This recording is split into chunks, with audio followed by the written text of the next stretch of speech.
দুপুরবেলায় বন্ধুরা এই আজকে একটা শর্ট ভিডিও নিয়ে চলে এসেছি। দেখো আজকে কী কী রান্না করছি। আজকে রান্না করছি দেখো চিংড়ি, তোমাদের ব্যাক ক্যামেরা করে দেখাচ্ছি। আজ বেশি কিছু করব না,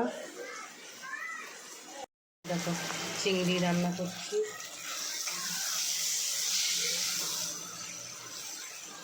কত বড় বড় চিংড়ি দেখো বন্ধুরা। এটা চিংড়ি শুধু কষা হবে, আর এই চিংড়িটা রেখেছি, এটা একটু লাউ দিয়ে আমি তরকারি করব, লাউ চিংড়ি করব। দেখো চিংড়িগুলোর সাইজ দেখো বন্ধুরা, ছাড়ানো, পরিষ্কার করা।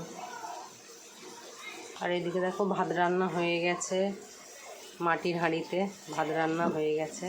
কাদের কাদের মাটির হাঁড়ি স্পেশাল জানিও, কারা কারা রান্না করো। আর এই দেখো এই লাউটা 2 কেজি 2.5 কেজি ওজন, এই লাউটা একটু অল্প করে হাফ নেবো, নিয়ে চিংড়ি দিয়ে করব।